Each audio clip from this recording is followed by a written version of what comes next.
music. Good afternoon, ladies and gentlemen. Good morning. Welcome to the latest edition of the Stephen A. Smith Show.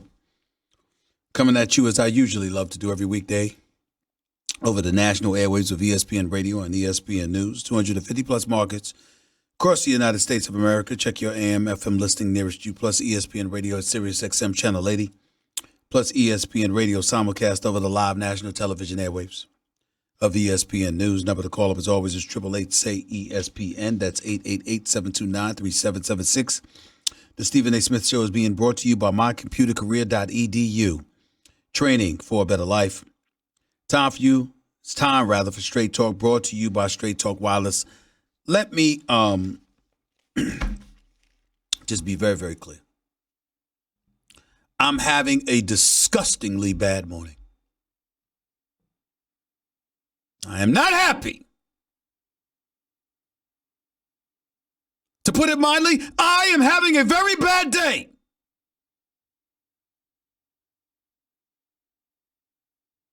The Dallas Cowboys won another game and look as formidable as ever. Both New York teams stink and can't catch a break. Drew Brees, one of my favorite quarterbacks in the entire NFL, is going to be out for at least 6 weeks. And to top it all off, to add an elevated level of misery to the misery that I am already feeling, news just came down a little over an hour ago that Big Ben Roethlisberger, star quarterback for the Pittsburgh Steelers, future Hall of Fame Super Bowl champion for the Steelers, is out for the rest of the 2019 NFL season because of a non-contact elbow injury that he sustained early in the second quarter yesterday against the Seattle Seahawks. So let me put my feelings, my emotion. JC, don't walk away from me when I'm being emotional. Jonathan, stop laughing at me. This is not funny. In a span of 2 weeks, after waiting 7 months for an NFL season, everything that I abhor has come to fruition. I got the New Orleans Saints coming out of the NFC, representing the NFC in the Super Bowl. That's going to just mush. It's over. It's over. The Saints ain't going to the damn Super Bowl. Teddy Bridgewater is not taking his team to some damn Super Bowl.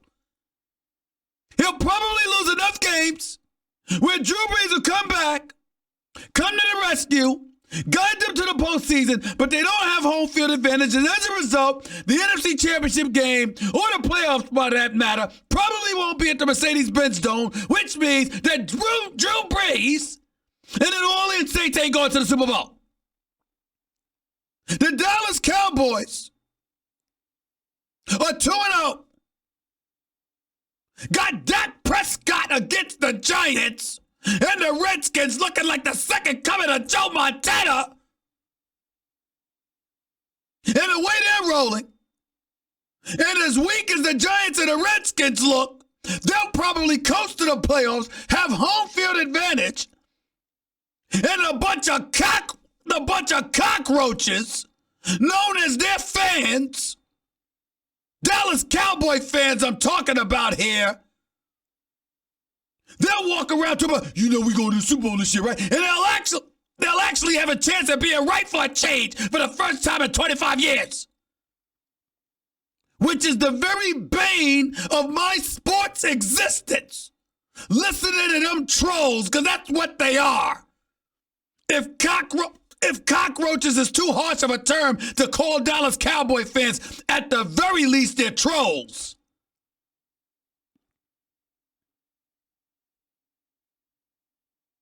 And then in the AFC, we've got New England. Football's version of the Golden State Warriors with Kevin Durant. Just unfair. But you got Patrick Mahomes and the Kansas City Chiefs when Tyreek Hill comes back, assuming he's able to come back. Lord have mercy, what a matchup that would be. But we can't underestimate the Baltimore Ravens because Lamar Jackson looks like an MVP candidate. But the Pittsburgh Steelers were supposed to be in the mix. Even without Antonio Brown, even without James Conner, we were raving about the Pittsburgh Steelers and how much they were supposed to be rough riders and what have you. Their starters playing in the preseason, they're together. Their men playing amongst boys and all of this stuff going on. And with all of this stuff happening, we were of the mindset that the Pittsburgh Steelers would somehow, some way, because of who they are and what they're made of, would find a way to be respectable. And then we saw them last night. And we saw them against the Seattle Seahawks yesterday afternoon, to be exact. And what did we witness? We witnessed the Pittsburgh Steelers squad. That ain't the Pittsburgh Steelers squad that we believed in and has loved for so long. This is a Pittsburgh Steelers squad who's got a secondary getting schooled by rookies. Rookies. We've got Tom Brady and Russell Wilson, albeit two of the better quarterbacks. One of them may be the best ever. We got two of the great quarterbacks in the game today, okay? Passing for nearly 700 yards. Completing nearly about 77% of their passes. And Steelers can't do anything about it. We've got a running game with James Conner that's non-existent. He can't do anything. We got a passing game with Juju Smith-Schuster as your number one wideout, and the only thing that made him relevant yesterday statistically was a trick play where he was able to get behind the defense. Other than that, he didn't do a damn thing. We got Dante Moncrief, who forgot how to catch passes. He dropped 4 against New England, dropped another one yesterday. You got folks in Pittsburgh calling for James Washington, for crying out loud, as if he's Jerry Rice. As if he's some kind of damn savior. Why? Because the person that you got on the field is playing like trash. That's why. I mean, you can't make this up. I'm so disgusted right now.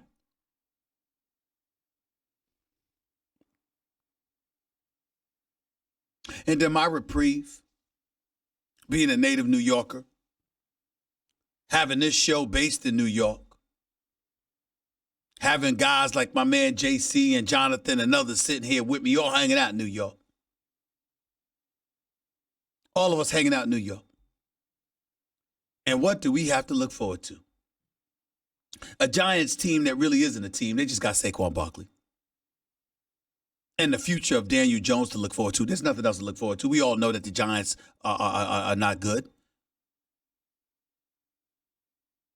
They lost their opener getting obliterated by the Dallas Cowboys. And yesterday they got schooled by the Buffalo Bills. Saquon Barkley ran for 75 yards in your first damn drive to open the game, for crying out loud. He did that by himself. Other than that, you were virtually impotent. Couldn't do anything running, couldn't do anything passing. Certainly didn't have the defense to stop the Buffalo Bills. You can't make this up.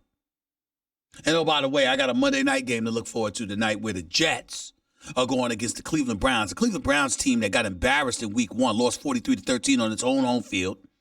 Odell Beckham Jr. was your leading receiver with 7 receptions for about 70-something yards. He's returning to MetLife Stadium as a visitor, but not up against the Giants. This time it's up against the Jets. And oh, what the hell is going on right now? What the hell is going to happen? Here's what we have to look at.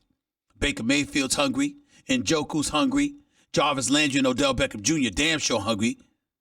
Okay? Nick Chubb's hungry. Defense got something to prove. And who are they going against? A Jets team that's just fodder. You don't have Sam Darnold. You never had a number one receiver. Robbie Anderson or Jamison Crowder don't apply. What kind of running game do you have? Le'Veon Bell, he could play, but he was out for a year. He recorded over 80-something yards. Everybody act like he was the second coming of Barry Sanders. What the hell are we supposed to expect from the New York Jets tonight without Sam Darnold? without Sam Darnold. Trevor Siemian is supposed to turn us on. Everywhere you turn, the level of misery and beyond, it's just hard to put into words. It's just hard to put into words. It's hard to put in perspective. I don't even know what the hell to say right now. I'm really, really struggling to stomach what the hell is going on. But I will say this to you, ladies and gentlemen. And Jonathan, I want you to listen to this because this was the surprise that I had from my producer. As disgusted as I am, as nauseated as I am with all that is happening with my Pittsburgh Steelers, there is a light at the end of the tunnel. Not just for the Steelers, but for the New York Jets. Where am I going with all of this, ladies and gentlemen? I'll tell you where the hell I'm going. Does the name Colin Kaepernick sound decent to you? I mean, you need a quarterback, right? Don't you need a quarterback? If you're the Jets, don't you need a quarterback? Especially when you're the Pittsburgh Steelers. Not only is Mason Rudolph unproven, even though he played relatively decent yesterday, 12 of 19 for 112 yards with 2 touchdowns, 1 interception. But bottom line is this, if you're the Pittsburgh Steelers, you didn't even have a third quarterback on your depth chart. Does the name Colin Kaepernick sound good to you? It sounds pretty damn good to me right now. And oh, by the way, as my man Carlton in Tampa will point out, one could make the argument Colin Kaepernick doesn't have a job, not just because of the stance that he took, but the stance that he continued to take. But I got news for you. I thought we were beyond all of that. I thought a settlement was reached. I thought a grievance no longer existed. There's no lawsuits pending or anything like that. He broke no laws. He violated no bylaws. What's the problem? We're beyond that. The president of the United States isn't calling them a bunch of SOBs. As a matter of fact, I recall the president going on the record, correct me if I'm wrong, Jonathan Winthrop, I recall the president going on record just a few months ago saying he didn't have a problem with Colin Kaepernick getting a job. So even his constituency, even his rabid followers have sort of pumped the brakes on all of that stuff about patriotism and everything else, which was a false narrative to begin with. What's the excuse now? You trying to tell me Colin Kaepernick don't deserve a tryout in Pittsburgh? You trying to tell me Colin Kaepernick don't deserve a tryout with the New York Jets? Sam Darnold's got mononucleosis. Ladies and gentlemen, folks joked around and talked about, that's the kissing disease or whatever. Y'all have any idea how serious that is? It's not a laughing matter. Kidneys and liver supposedly get enlarged. There are people, if I'm correct, who have died from mononucleosis. This is not a joke. On this show, we wish nothing but the best for Sam Darnold. A speedy recovery, 100% health, so he can get on the field and remind us what a quarterback that he is. So I can understand if you're the New York Jets, knowing and anticipating that eventually he'll be back this season, why you might not want Colin Kaepernick in your stable. But if you're the Pittsburgh Steelers, what excuse is there? Ben Roethlisberger's gone for the year. Are you really going to sit there with a straight face and tell me that Mason Rudolph is your answer? Oh, by the way, are you going to tell me after watching Lamar Jackson run for over 100 yards and pass for over 250 yards that it doesn't give you some kind of indication of what Colin Kaepernick might potentially be capable of doing for you, even though he's been out of the game for a few years? Does he not deserve a tryout? I'd say he does. I wouldn't mind seeing Colin Kaepernick with the tryout. Mistakes notwithstanding, no matter what you believe, I'm going to repeat, man didn't break no laws. Man didn't even break NFL bylaws. What's wrong with giving him a look? See, if you can't give him a look under these situations, then it is official that he has been blackballed. It is official. Because there ain't no reason to not give him a look. You can at least give the man a look. Give him a tryout. See what he's got. Now, in defense of those teams, I will say this. Colin Kaepernick, you want a job in the National Football League? Going on Twitter, showing video of you throwing passes to Odell Beckham Jr. don't get you an NFL job. Your agent needs to be down, and I'm not saying the agent is not doing this, but the agent needs to be out there pounding the pavement and convincing the team to give you a look. At least bring you in for a tryout and give you a look. That's how you get a job in the National Football League as a quarterback. That's how you do it. Not by appealing to Twitter trolls who, instead of trolling you, might support you. It's about that agent pounding that pavement, getting you a job. I'm here after speaking to Colin Kaepernick's girlfriend, his lady, Nessa Diab, I believe that's how she pronounced her last name. Lovely lady. She was lovely to me. Very respectful, I might add. Why not give him a look? Let me jump on that bandwagon. Just give him a look. Don't give him a job. Let him earn that, but give him a look. See what he's got. Because if you are the Pittsburgh Steelers, my God, desperate doesn't begin to describe the state of affairs that presently exists with you right now. You're 0-2. Can't run the ball, can't pass the ball, can't stop the pass. Damn near can't stop the run. Steelers are just in an awful situation. And another reason I would happen to mention that, ladies and gentlemen, I would happen to mention that position about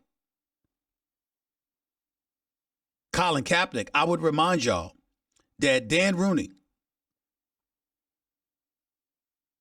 former owner for the Pittsburgh Steelers, passed away April 13, 2017, if I remember correctly, at the age of 84. Won 6 Super Bowl titles. Perhaps his greatest achievement was how progressive he was off the field and how instrumental it was to the sport of professional football.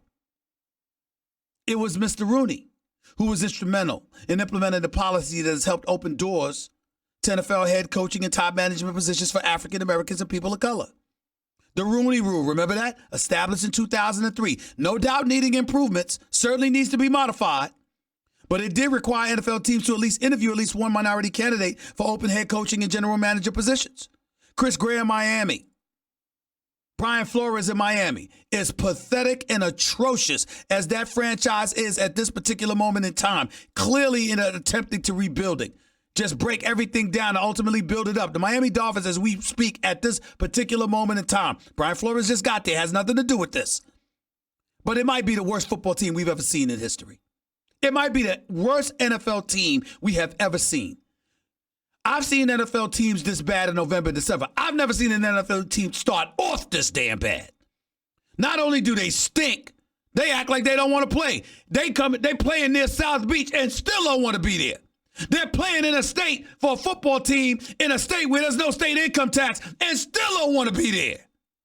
I mean, Miami is atrocious. Atrocious. But that's neither here nor there. Brian Flores just got there. Chris Gray is clearly rebuilding. The point is, both of them are black men. Does that happen, a GM and a head coach, without the Rooney Rule? Without it being pushed for implementation by Mr. Dan Rooney? That's why I bring up Colin Kaepernick. We talk about Mike Tomlin like he's some loser when the man has won over 64% of his games in his NFL head coaching career. Only Bill Belichick has been more successful as a regular season coach. Been to the playoffs 8 of 12 years. 8 out of the 12 years he's been a head coach.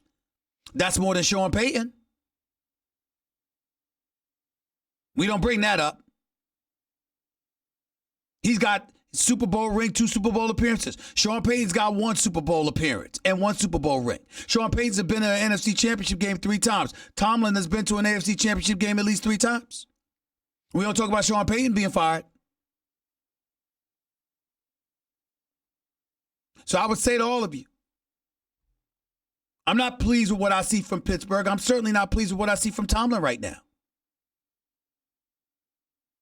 But the greatest argument you can make against Tomlin is that he ain't Belichick. at least before this season. Right now, you don't have Antonio Brown. You don't have Le'Veon Bell. You want to hold him accountable for that after seeing all of the theatrics that Antonio Brown is engaged in? Be my guest. But I got something to tell you. I love me some Mike Tomlin. Don't want him to lose his job. Don't believe he should. But the Steelers do not look impressive.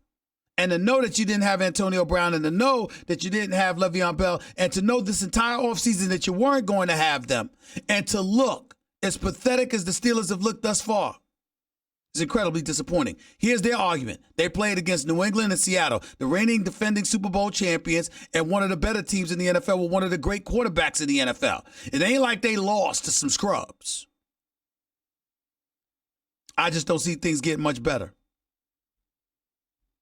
unless you get yourself a quarterback. And considering the Rooney's reputation, the fact that the family still hovers over the Steelers franchise, and the fact that you got a coach like Mike Tomlin in play, do I think it's worth at least giving Colin Kaepernick a tryout? You're damn right I do. Let's see if the Steelers do it, now that you've lost Big Ben Roethlisberger for the entire year. 888-SAY-ESPN. It's 888-729-3776. You are listening live to the Stephen A. Smith Show, ESPN Radio. That's ESPN News, Straight Talk Wireless, everything for less only at Walmart. Boogie McFarland, voice of Monday Night Football, will be on with us to start off hour number 2. I got a lot of these games to get into that we saw yesterday as well. I'll tell you who my league MVP is right now. By Progressive Insurance. Guests on the Stephen A. Smith Show appear via the Shell Pennzoil Performance Line.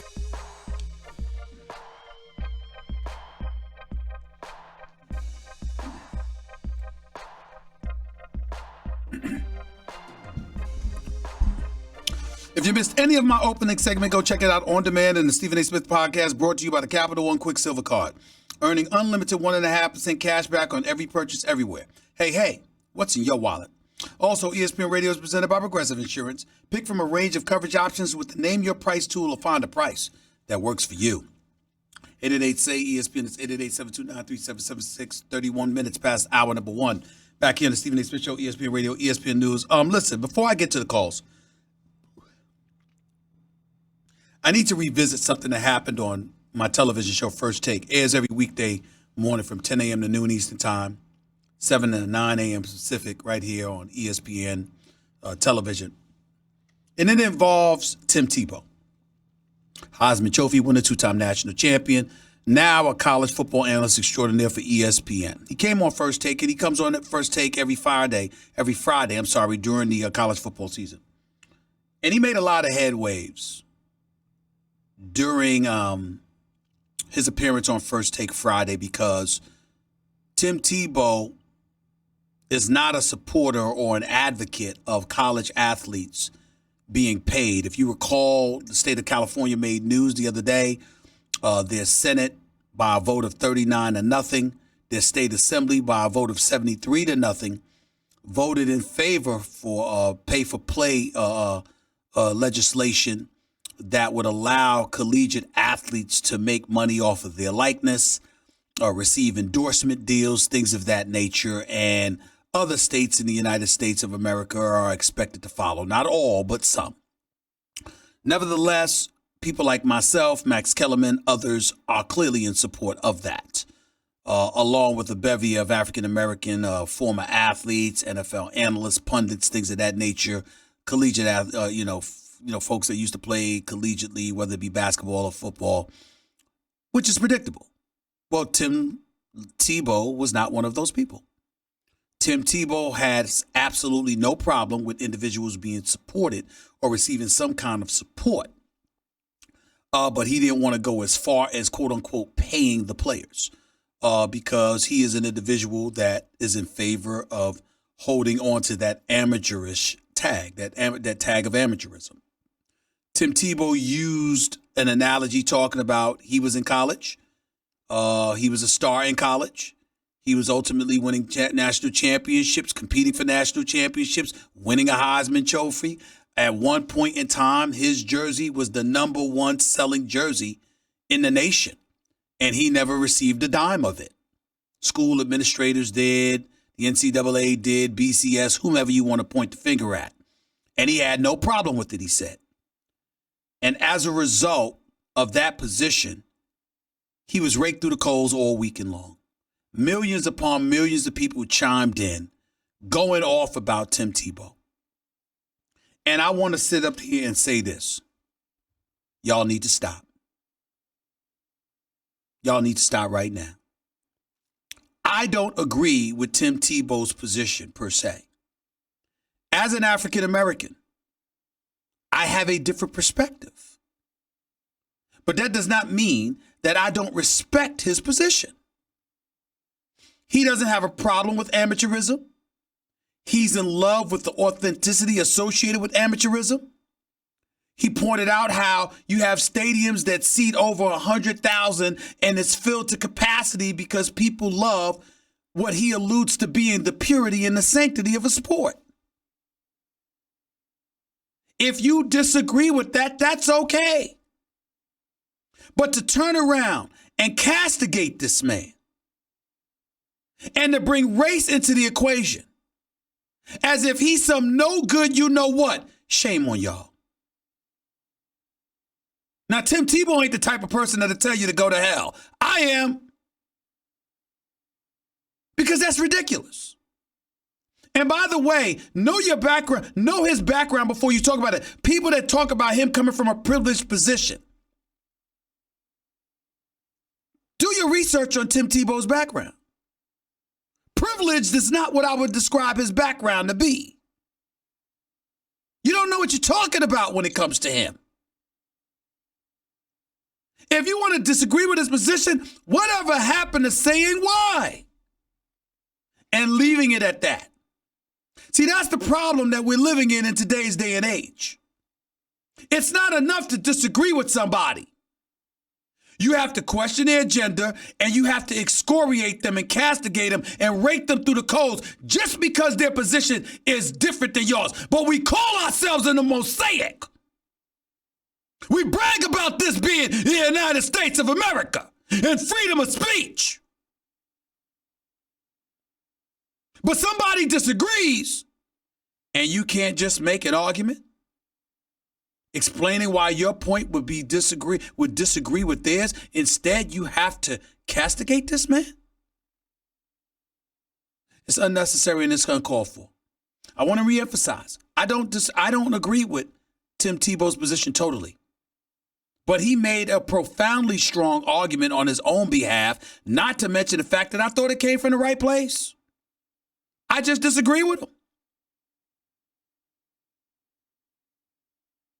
Because one of the things, and I want my white producers to look at me when I'm saying this, because as black folks, as minorities in this country,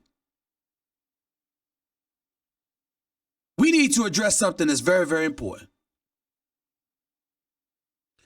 I think I've been working with Jonathan Winthrop for a long time. I've gotten to know my man JC for many years and other producers here and what have you, and folks that work within this country. We got some black folks here, we got some white folks here. I don't believe that you're a bad person because you disagree with me. Oh, by the way, let me take it a step further. I would totally understand if they don't. I would totally understand if they can't relate to my black experience. You know why? Because they're not black. This notion that everybody has to understand where we come from without being us, to me, is ill-informed. I said the same thing to y'all about the Kaepernick situation. I said the same thing to y'all about Jerry Jones when he was taking a position on the knee and all of this other stuff, and everybody was going up. I said, excuse me, I don't expect a white billionaire to have the same sensitivities, culturally or otherwise, than impoverished people from the minority community. That's not them. It's not who they are. Our objective should be identifying what our goals, what our agenda is, and going about the business of convincing them that it's in the best interest of their agendas to facilitate progress when it comes to us. Period. I don't expect a white billionaire to have the same experiences, culturally or otherwise, and thereby the same sensitivities, culturally or otherwise, as blacks or other minorities from impoverished backgrounds. Period. At some point in time, we got to grow up. And Tim Tebow's the latest example because you know something? He doesn't come from a privileged background. Do your homework on him. His position may be different than yours, but he is qualified to speak on those issues. He really, really is. The man played collegiate football on an elite level. He could have easily positioned himself to profit off of it and elected not to. Now, you can sit up there and say he's white, he wasn't as poor as a lot of blacks and other minorities that he played college football with, so he could afford to take that position. And that may be true. But it doesn't make him a scourge of the earth.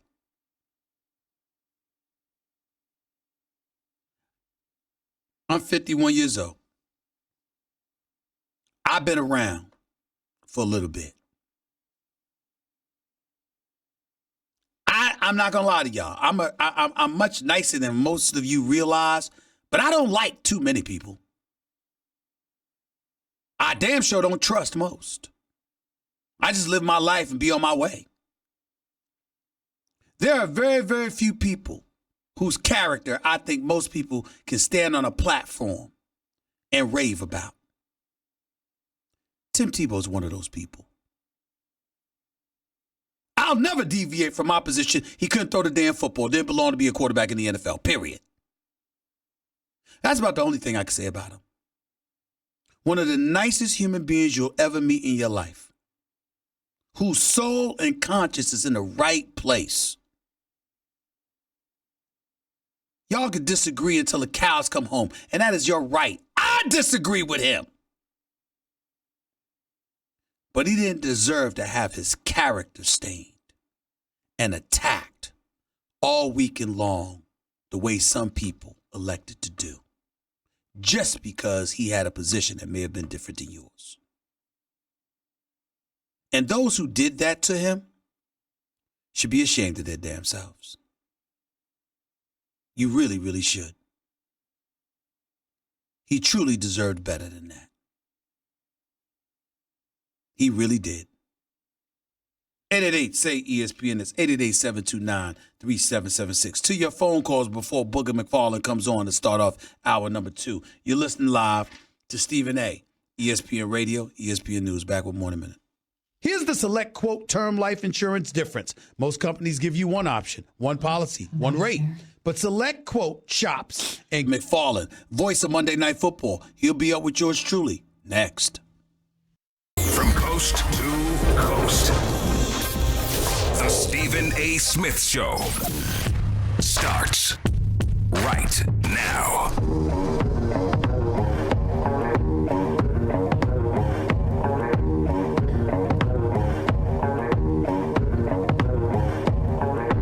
Welcome to hour number 2. Smith Show. Coming at you as I love to do every weekday over the airwaves of ESPN Radio and ESPN News. Number to call up is always 888-SAY-ESPN. It's 888-729-3776. That's ESPN Radio. 250 plus markets across the United States of America. ESPN Radio and Sirius XM Channel 80 plus ESPN Radio simulcast over the live national television airwaves of ESPN News. A reminder that Golick and Wingo will be live from New York this Friday covering the Jets-Patriots matchup. Part of ESPN Radio's Fall Football Tour, brought to you by Marathon. Get 5 cents off every gallon every day with Make It Count rewards from Marathon. To sign up, visit MakeItCount.com or download the free app. Stephen A. Smith Show is also being brought to you by new Shell V-Power Nitro plus premium gasoline. Now with 4 levels of defense against gunk, wear, corrosion, and friction. Always great to have my next guest on the line. Doing an outstanding job covering Monday Night Football for us from my man Joe Tessitore. He is the voice of commentary in the booth. The one and only Booger McFarland is on the line with yours truly. What's going on, man? How are you? I'm doing good. How you doing, Stephen? I don't know how the hell you can be good. You love football. You love football more than me, Booker McFarland. I mean, damn. All of these quarterbacks going down. We got Sam Darnold for Monday Night Football tonight. He's down with mononucleosis. We know that's how serious that is. We wish him nothing but a speedy recovery. Drew Brees going to be out for the next 6 weeks after his hand injury, courtesy of banging it against Aaron Donald's hand. We've got Big Ben Roethlisberger. News just came down about 2 hours ago. He's out for the season with an elbow injury he didn't even suffer from through contact. What the hell is going on, Booger? Man, it's survival, Stephen A. It's football, man. I mean, injuries are part of the game, and every year it happens. Every single year. I think you can go back and you can find a significant injury. I think we're going to pay a lot of attention to it now because it's at the quarterback position. And I think all the teams you mentioned, Pittsburgh is going to have a hard time surviving without Big Ben. No disrespect to Mason Rudolph, but he is not Big Ben Roethlisberger. Drew Brees will be back. And I think, the Saints made Teddy Bridgewater the highest paid backup in the league for a reason. They feel very confident and comfortable in him filling in for Drew Brees. And I think that if he can just kind of keep the ship afloat, he doesn't have to win every game, but, 2-4, 3-3, if he's going to be out 6 weeks, when Drew Brees comes back, because of the division they play in the NFC South, Jameis hasn't played good at best. He's been kind of, up and down. Cam Newton doesn't resemble anything of the Cam Newton that we're used to seeing. And I think overall, Matt Ryan hasn't been consistent enough. I think when you put all that together, the Saints, although they're going to lose some games, I think they will be fine in the end, assuming that Drew Brees comes back healthy. Do you believe, in my opinion, I think that Drew Brees' injury cost them a Super Bowl berth. I had them coming out of the NFC, but it was because I thought they would have home field advantage. The road to the Super Bowl would have to go through the Mercedes-Benz Dome. And unlike last year where that pass interference call that wasn't ultimately cost them, I don't believe that would happen this year. But with this injury going down, I think they'll lose a sheer amount of games that they normally would not have lost. As a result, even if they make a playoff push, I don't think they'll have home field advantage, and I think ultimately that will cost them a Super Bowl berth. Well, how do you feel about that analogy right there? Well, I disagree with you just because, yes, they are a different team in that dome, but I'll take my chances with Sean Payton and Drew Brees healthy, clicking on all cylinders, regardless of what stadium or what field we're going to play on. And I think that if you're Sean Payton, that's the message that you got to convey to your team. Hey, guys, yeah, we're down, but we're not out. Everybody's got to pick up their particular role one more notch because we got to pick up Drew Brees' slack because he's not here. And I think Teddy Bridgewater, this is a great opportunity. He had a chance to go find a starting job this offseason. He decided to come back to New Orleans, be under Sean Payton because Sean could help him mature and further his career as a quarterback. Now he gets an opportunity for an extended period of time to do that. And so I think Teddy is going to be fine. It's tough yesterday. So I don't want people to look at yesterday and say, well, Teddy can't do it. It's one thing to be the backup when you get 15% of the reps and then you got to go in and play the entire game. Teddy Bridgewater is going to have an entire week of practice, study. They're going to tailor the game plan toward him. And I think he's going to be miles better next week than he was this past Sunday coming in a backup role. Booker McFarland right here with Stephen A., ESPN Radio, ESPN News. I think it's safe to say with Big Ben Roethlisberger finished for the season, courtesy of his elbow injury, combined with the way the Steelers have looked the first 2 games of the season, albeit with against New England and Seattle, with the way the Baltimore Ravens are looking right now, I think the Steelers' season is finished. Where are you at as it pertains to looking at these Pittsburgh Steelers based on what you've seen from them over these first 2 weeks? Well, I think Pittsburgh was always going to be a team that's going to have to outscore you because their defense still just hasn't quite gotten together, especially on the back end. Tom Brady torched them week 1. Russell Wilson hit their defense up for 300 yesterday, giving up big plays in the pass game. They gave up, like a 1st and 30, got a pass interference call yesterday. So their defense has been shaky. So they were going to always have to outscore you. Now that becomes a lot more difficult to do without Big Ben. Mason Rudolph plays Oklahoma State. We know he can throw the football. He's been doing it for a long time. But he's just got to get up to speed with the different coverages and defenses that he's going to get.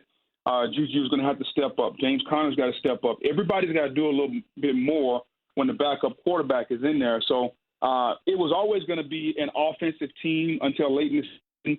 Now I think they're going to struggle because I don't know if they can score enough points because their defense isn't the same steel curtain of old where they were just dominant top 1, 2, 3 in the league. They are giving up a lot of passing yards, and I think that's going to be ultimately their downfall.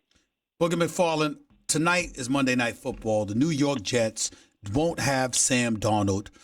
I know you had some expectations for them this season, particularly on the defensive side of the ball, but now they've been called upon to step up even more after losing their opener to the Buffalo Bills. It's hard for me to imagine that the Jets are going to be impressive at all. Trevor Siemian is a pro quarterback. I'll give him that. But he's no Sam Darnold. There is no number one receiver with Crowder or Anderson there. I don't know what to expect from Le'Veon Bell, at least at this particular point. Where's your mindset about the Jets going into their Monday night encounter tonight? Obviously, you'll be calling that game when they go up against the Cleveland Browns. Well, I think, human nature is to say back up, he's not going to be as good. But, Stephen, after watching the tape, I can tell you that Sam Darnold didn't play well last week. And I feel very comfortable saying that Trevor Siemian will at least play as good as Sam Darnold played last week, and more than likely he's going to play a lot better. So that's going to give your offense a boost. Le'Veon Bell is still as good as advertised. He is still one of the top 5 3-down running backs in the National Football League. And you couple that with Adam Gase's ability to scheme plays open for Demaryius Thomas or Jamison Crowder, I think you can see a path where they can move the football. Now, it's going to be paramount on the other side of the ball that their defense, minus C.J. Mosley, minus Quentin Williams, the 3rd overall pick out of Alabama, how are they going to slow down the Browns offense, who is, oh, by the way, coming in with a point to prove because they fell flat on their face last week. So I think the Jets offense is going to be what they are. They'll move the ball. Le'Veon will make his plays. Siemian is not going to wet the bed because he's got plenty of starts in his career. So, the offense will be fine. I'm just concerned, how do they stop Jarvis and Odell and Njoku and Chubb and Baker Mayfield, especially how they're going to play with a chip on their shoulders because they were disappointed in how they played last week. What are your thoughts about the Cleveland Browns with Odell Beckham Jr. returning to MetLife Stadium? I mean, what are your thoughts about all of that right now as you look forward to this encounter? I think it's a great storyline. He's coming back to New York, the house that he built, so to speak. It's going to be fun. I'm sure the crowd's going to let him have it. He's going to be amped up. He's going to have a lot of energy.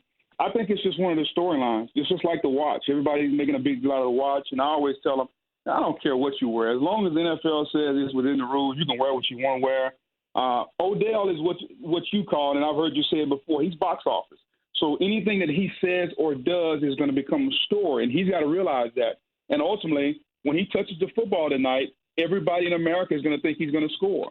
And there are only a few players in this league that feel or put that kind of fear in defenses, and he's one of them. So he's going to be a huge storyline. I think the fact this game is in New York is only going to heighten that. But I look for Odell and Jarvis to have a big night tonight. Booger McFarland right here with Stephen A., ESPN Radio, ESPN News. Booger, tell me what's on your mind when we talk about the Cleveland Browns. I'm of that mindset that I think that I don't want to sit up there and say they've been crowned per se, but the level of expectations associated with them. Now, obviously, all of these guys weren't on the team. We get that. But this is a franchise that has not been to the postseason since 2002, basically. They've been moribund for a vast majority of the last 16, 17 years. Yet, because they acquire Odell Beckham Jr. and you pair him with a Baker Mayfield, I thought people looked at the talent that they had instead of the fact that you got a second-year quarterback and a first-year head coach in a National Football League. I don't think that people looked, nor have they paid enough attention to that.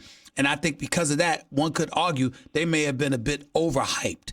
Talk to me about your feelings as it pertains to the Cleveland Browns and what you expected, what you walked into this season expecting from them before a game was even played. Well, I thought they were going to struggle in some form or fashion because you have to learn how to win. And no matter the amount of talent you have, no matter how many Pro Bowlers, no how many offensive weapons or defensive players you acquire, you have to learn how to do the little things, whether it's understanding how to take the check down and not try to throw the 20-yard route and get an interception. It's the little things that wins football games nowadays. And I compare it to this, Stephen A.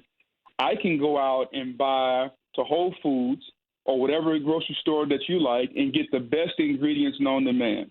But if I don't have the right chef and I don't know how to mix those ingredients together, I can't create the meal that's going to be comparable to those ingredients.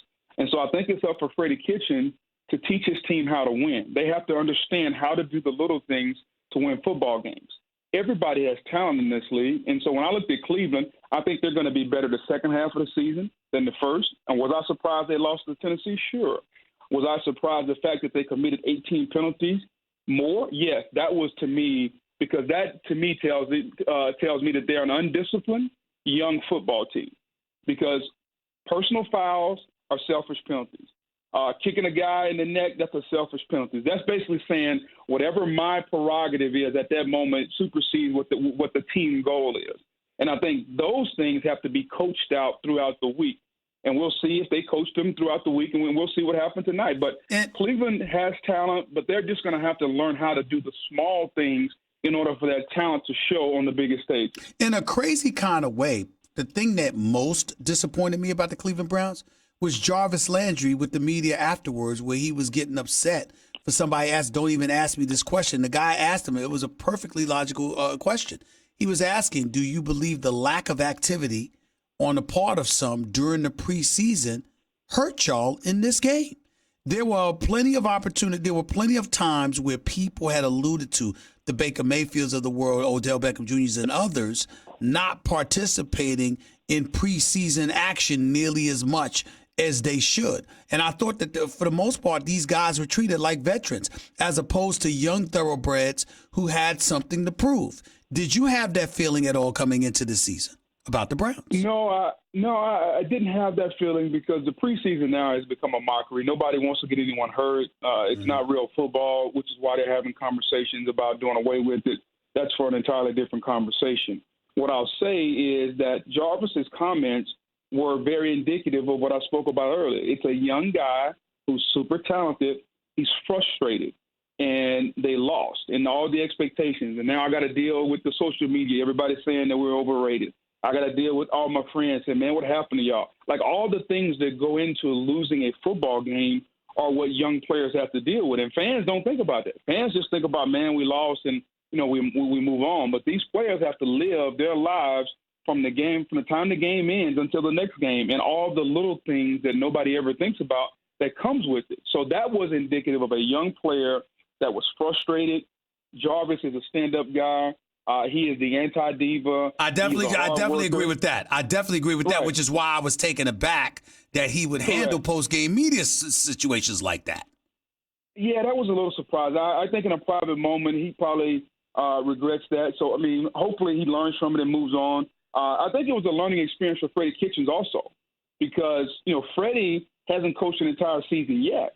And so now everybody's going to start, okay, you got the job because of the offensive prowess and because of Baker's development, and you come out in game one and the offense has one good drive and then we don't see anything. And so I think there's a lot of pressure on them to come out tonight and put on the show. So it wouldn't surprise me tonight if in the first 4 or 5 plays they try to get one deep to Odell, or they try to get something to Jarvis, because they want to get the momentum. They're a young team. They want to play in rhythm and timing. If the Jets are going to win this game, it's very simple. I'm going to go in your wheelhouse now. When you play the Golden State Warriors, you got to make the game choppy. Don't let them get in one of those 16-0 runs. You got to make the game a half-court game. Well, in football, how do you do that? You run the football, you get first downs, you keep the clock moving, and you keep Baker and Odell and Jarvis on the sideline. That's got to be the Jets' formula tonight if they want to win. Look at McFarland right here with Stephen A., ESPN Radio, ESPN News, the voice of Monday Night Football, right here with us, right, yours truly, right here with the Stephen A. Smith Show. Booger, what's been the biggest surprise for you thus far in the first 2 weeks of this NFL season? San Francisco 49ers. Explain. Because Jimmy G had that performance on Monday Night Football against the Broncos. And everybody's, man, I can't believe he gave Jimmy G all this money, and Jimmy G is not worth it. And all the 49ers have done is go on the road to Tampa, win, go on the road to Cincinnati and win, and Jimmy G's looking more comfortable. They can run the football defensively. D. Ford, Nick Bosa, Quan Alexander. Do I need to keep going? Richard Sherman. Mm-hmm. Like, they got players that can play now, and I think they were my dark horse to kind of come out of nowhere before the season. So they're not a surprise to me, but I think throughout the country, the fact that the 49ers are 2-0, and also giving shout-out to the Buffalo Bills, because they're stuck up and way up there by Canada and New York. Nobody talks about them, but they're 2-0 also. So I think the 49ers and the Well, Bills they beat the would be my Jets and the early Giants, surprise. booger. They beat the Jets and the Giants, booger. Come on now. It's pro football, Stephen A. Oh, Come on, really? you know it. Wait a minute. I got proof. I got proof for you that it ain't necessarily pro football. You want to hear my proof? Yes, let me hear it. The Miami Dolphins. Is that a professional football team to you? That might be the worst football team in NBA and NFL history right now. You understand that, right? Yes, by name only, they are professional football right now. Exactly. I mean, what an atrocity that has taken place before our very eyes. I ain't blaming Brian Flores. He just got there, and obviously, people are accusing him of tanking or whatever. But Booker, I think I can make a legitimate argument. And I ask you, and I'll lean on your expertise. You covered college football for years. You covered the NFL for us now. You know your football. You're a former player in the NFL, obviously, as well as college. Booker, have you ever seen a worse NFL team than you're watching right now in Miami? Ever? No, I haven't, and they can say what they want to say. I think I agree with you. The front office is putting Brian Flores and his team in a bad situation. I kind of feel bad for B-Flow too, Stephen A. Because regardless of what we know the front office is doing, this is going to be on his resume. Yeah. And as an African American coach, who we haven't gotten a lot of opportunities per se when you look at the big picture, and now Brian Flores has one. And the Dolphins might win 2 games this year. So that 2-14 is going to be on his record. Regardless, in 3 or 4 years when you look back, nobody's going to remember, well, the front office put him in a bad situation. All they're going to say is Brian Flores, 2-14. He's got to live with that. So 2-14. You and I both know what they're doing. 2-14. 2-14. Yeah, well, Booger, I'm making a legitimate argument. I got to tell you something. I think they might go 0-16, bro. I can't see this team winning the game. I'll be stunned. And I want to see the NFL team that loses to these Miami Dolphins. I've never seen such an atrocity on an NFL field. And I'll make the point with this, Booger. It's one thing for you to be bad in November, December. You're 0-9 or 10 or whatever, and you just want to go home and you're done. I mean, damn, they opened up the season stinking up the joint. They've been stink since day one. Yeah, it's hard to go 0-16. I would venture to say. I don't think it's going to be hard for these guys. Yeah, well, I hopefully for B-Flow that they luck up and the ball bounce their way at some point throughout the season. I don't think they're going to win more than 1 or 2, but I do think they'll get 1 or 2. Booger McFarland right here with Stephen A., ESPN Radio, ESPN News, the eternal optimist, Booger McFarland. That's what I'm going to call him from now on, as long as he's taking this position about the Miami Dolphins. Right now, I have my MVP candidates based on their performances in this order. Patrick Mahomes at number 1. Lamar Jackson at number 2. Dak Prescott at number 3. Any disagreement there for you? I would put Dak 2 over Lamar because I think that the Cowboys are – yes, I think that the Cowboys are a better team than Baltimore. They played the Giants. Booger. Yeah, listen, I'm just going off of the performance. The team on the other side doesn't really matter. I'm looking at the execution. I see why you have Pat Mahomes number 1, and that's understandable. Speaks for itself. The Cowboys are a legitimate Super Bowl contender. Dak Prescott right now is driving the price up for Jerry Jones. I really don't understand why Jerry hasn't paid the man. To me, it's disrespectful. Yes. To me, the fact that Jerry doesn't go ahead and take care of him. And take care of him. I would venture to say that none of the other quarterbacks, none of the other headline quarterbacks would be treated this way.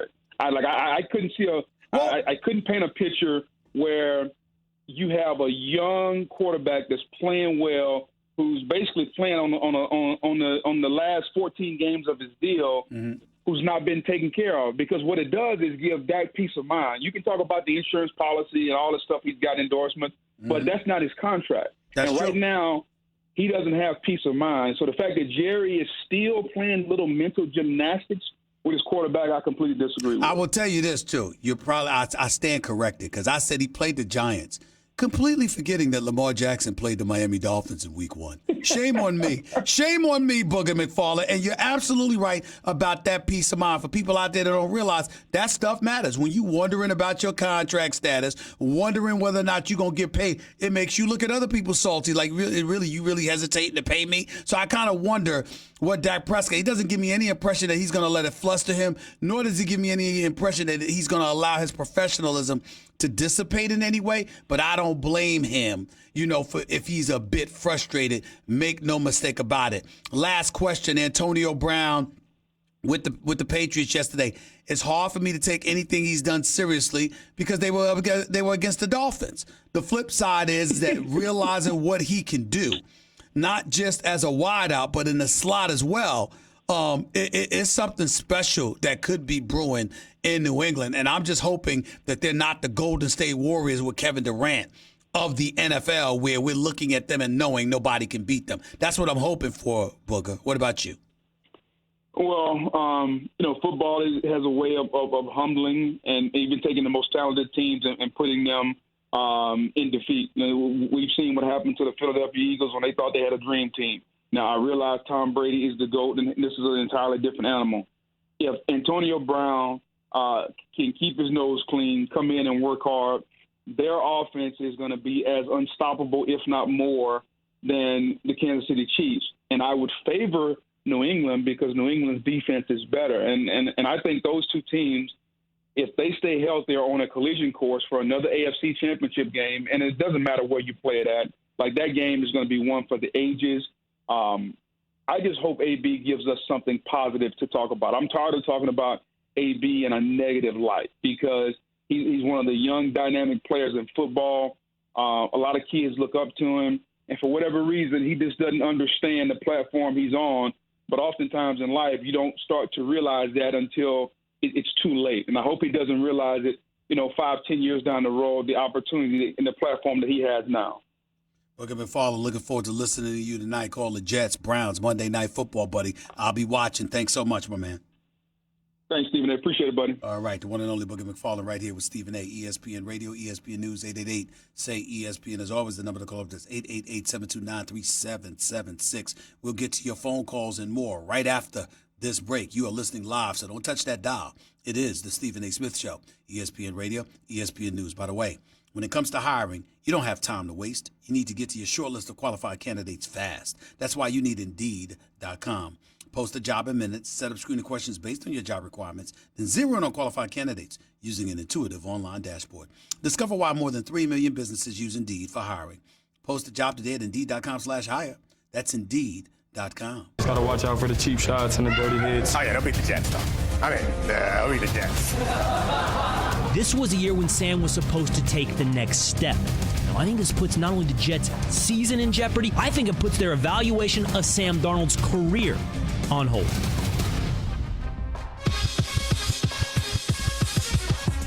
The Stephen A. Smith Show on ESPN Radio is presented by Progressive Insurance. Guests on the Stephen A. Smith Show appear via the Shell Pennzoil Performance Line.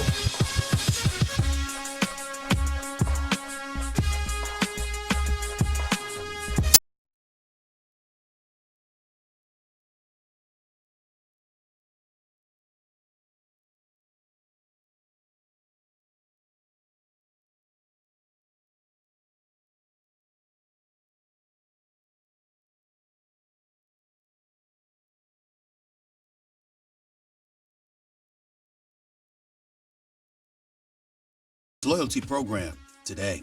Plus, ESPN Radio is presented by Progressive Insurance, making it easy to bundle your home and car insurance. 888-SAY-ESPN is 888-729-3776. Let's go to Slim. You're live with Stephen A. What's up? Stephen A., my man, you my man, but we beefing today. Sure. Check it out. All right. I understand what you're saying about what people Tebow, but I think they put the mic and asked the wrong person that question. Now, let me tell you why everybody said the race thing. He put emphasis on No. his life. You stumbled first. You said he put, and then we lost you for a second. So start back. You said he put what? So we could hear you. I'm saying why we are saying that it was racist what he said is because he put too much emphasis on his self-life. Now, his life is he might not be rich. We understand that. But it is a little easier. Now, his passion, I understand Tebow's passion, but when you start saying the history and your grand and all of that, I think as a black playing football, and I'm not playing a race card, I'm just being reality, you have to look at him funny because he was set in college and after college. Stop right there. Stop right there. Here's where you're wrong. You're highlighting the different prism that he's looking at it some compared to you, right? Well, No. Stay with me for a second. You're basically saying that as a black person, you're going to view the dynamics of college athletics as it pertains to compensation towards the student athlete, vast majority of them being black in college football and college basketball, of course. You're going to sit up there and say he has a different point of view than you because he ain't coming from your perspective, right? Is that what you're saying? Well, no, I'm not necessarily saying. It just so happened that the majority of us play football. But the person who they asked this question is a white guy. Time out. So they asked me. They asked Ryan Clark. They've asked white and black players. Damian Woody spoke about it, the whole bit. What I'm saying to you is this, and here's what I'm challenging you on, Slim. You can highlight how he might see things differently because he's a white guy and he comes from a different background as some of these underprivileged athletes, and that might be a reason why he views things differently than you, which is no problem with that because that happens to be factually correct. But for him to be castigated and excoriated as if he had malice intent in expressing a different point of view than you, or I for that matter, because I probably agree with you, I'm saying that's going too damn far. Why could we not simply say, yo, bro, we disagree with this. I feel differently than you. Here's why. How come we couldn't do that? Because the person, Stephen, you got to I'm coming from. See, when they asked you and Ryan Clark and those guys, you didn't put that passion into it. And you got to understand where I'm coming from by who. I don't understand where you're coming from because we have put passion into it. It's just that our passion, because of how we feel, is aligned with your passion and how you feel. You saying what you're saying about Tim Tebow is the equivalent of me getting on you for calling up to this show speaking passionately against him. What's wrong with the passion if that's what you believe? No, I'm not speaking black and white. Understand what I'm saying. The person. To me, Tebow is not a person who would understand that he needs money. Okay? Now, it's not black or white. It just so happened that we are the majority in this sport. So I don't think that you can ask a white guy what a black person Then time out. Then your argument should be against us because we asked him. It shouldn't be against him giving an honest answer to our question. What I want to say, basically, I think when you said people should be ashamed of themselves, I think ESPN... Hold on, no. Wait a minute. You ain't going to give no referendum on ESPN. Cut that BS out. We ain't going there. What I'm saying is this. You're attacking the guy's character. I'm not saying you, but people were attacking his character because they disagreed with his position. And what I equated to was the equivalent of expecting white billionaires, for example, to be sensitive to the black plight. If you ain't black and you a billionaire, what would you have to do with the black plight? There's a level of sensitivity that you would hope others have, but the expectation that they should is fool's gold. Because if they don't relate to our experiences and they don't understand and they don't get it, then that's the reality. Stephen A., let's stop saying black and white. We're not talking black and white. It just so happened that they asked a white guy if, and really in a way, he kind of sounded clueless to the scenario.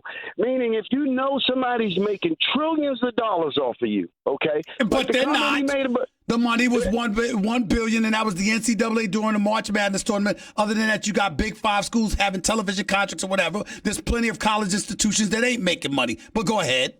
You're right. See, all I'm saying at the end of the day, Stephen A., and what this comes down to is college players should be compensated in some way. But for him, but he did say that. He did say that. He didn't say it like that. So now it's like that. Well, what the hell is he supposed to use, Slim, if we're asking him? He's supposed to come with your perspective? You asked him. That's his experience. When I'm listening to you on your show, Stephen A., one thing I like about you is you don't use your opinion and all of your experiences to judge something. But So that's what I'm talking about. But that's because I've been a journalist for 25 years, and I've been connected to people directly involved in stories, so I have inside information, and I have a more defined and in-depth perspective that I'm receiving from others that most people don't have the luxury of having. That would be why. I'm glad you said that. Do you think Tebow has that same perspective, though? See, it sounds more like he's not down with it. Well, he's not down. Hold on, wait a minute. He's unapologetic about not being down with it. But what he is saying is, I did play college football. I am a Heisman Trophy winner. I did win a national championship. I had the #1 selling jersey. I didn't get a dime while the institution got a dime, and I didn't care. That's what he said. Stephen A. You are right, but he cannot speak for college. Say, that's why I keep interrupting you, because you keep going off kilter, and you're wrong. He did not speak for anybody else. He said him for what he feels. He doesn't believe this. Here's why. His personal opinion about him and what his feeling is. That's what he said. The point I'm making I'm not playing black and white. Did I just bring up black and white? I just finished saying that's what he said. That's what I said. He was talking about himself. That's what I said. I didn't say black and white. No, I didn't say that. Listen to what I'm saying, Stephen A. At the end of the day, they asked the wrong person. Because when you ask a person that question, you are not allowed to go into your history. Are you ready for this? You ready for this, Slim? I just had you on the air for almost 4 minutes. There are a lot of people out there listening right now feel that I'm listening to the wrong person. They're like, what do you qualify? How are you qualified to say something? I'm not questioning it, but they might. But guess what? You ask everybody. A potpourri of opinions come our way. That's what makes us great. By hearing from everybody. Now, if you want to disagree with him, disagree with him. And I got to go. I appreciate your time. Thank you for the call. If you want to disagree with him, the Slims of the world out there, that's fine. But to act like he don't have the right to express it is ridiculous. And to act like it becomes a racial conversation, I don't even have a problem with that, because people look at it from racial points of view. If you're black, you might feel different about it as it pertains to compensation on the part of student athletes than if you're white. I understand that. But to sit up there and to never have any reason to look at him in regards to racism, and then to suddenly go that route just because he expressed an opinion that's different than you think it should be, is wrong, in my humble opinion. 888-SAY-ESPN. It's 888-729-3776. We'll close out the show with your calls in a minute. This is Stephen A. ESPN Radio, ESPN News. Your radio.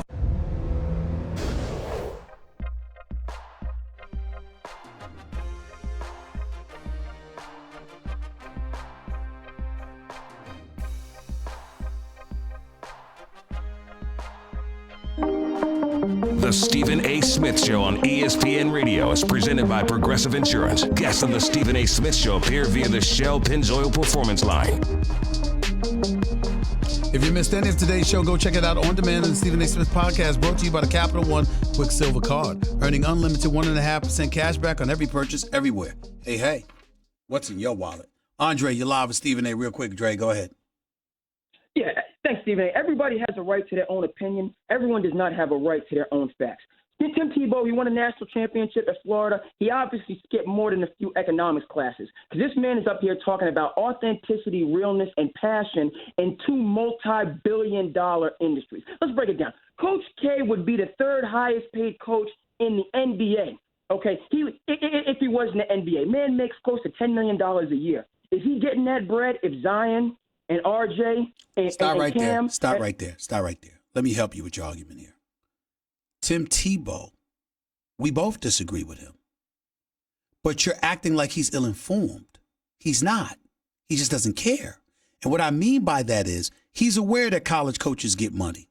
He's aware that administrations and institutions get money.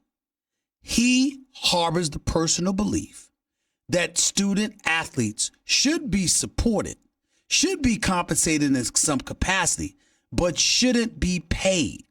That's his position. See, what I'm trying to say is agree or disagree. Stop acting like somebody doesn't know and stop acting like, oh, he's privileged so he doesn't care. He isn't from a privileged background, A. And B, Tim Tebow has stated publicly and unapologetically he had opportunity to make loads of money while everybody around it was making money. He never did and he never cared. Attack that premise. It's not that he doesn't know. Is that he does not care. He did not care about the money, and he doesn't believe that the student athlete in amateur sports should care either. That's his position. Okay, sure. If he's happy with a couple $1,000 here and there, that's what he was saying. That's what he was saying. Yeah. That's exactly what he was saying. He's happy with the scholarship, $10,000, $20,000 a year, again, in these two multi-billion-dollar industries. Then let him go ahead and be happy. But for me, I like what LeBron is doing. On the other hand, I like the LeBron on his way to being, a billionaire athlete and owning NBA and NFL franchises because he's maximizing. That's fine. So do I. But you have to understand he doesn't feel that way.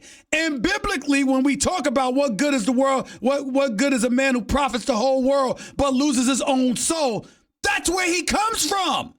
Now, we use that phrase, we use that term in the Bible to lean on it, particularly for those of us who don't have. And we have no problem with it. Now, here's a guy that lives by it, and suddenly we have a problem. Okay, let him keep on living by it, but I live by what John Thompson said. But nobody cares. Evidently, you care a hell of a lot more about what he lives by than what other people live by, because he doesn't have a problem with what you live by. Just don't have a problem with what he lives by. Got to go, running out of time. Talk to you another day. I don't understand this. Here's a guy that had an opportunity to make millions, didn't do it, didn't care, and y'all want to crucify him because he don't care. Wow. Never ends. Talk to you on 22 Hours. Peace and love. Tell you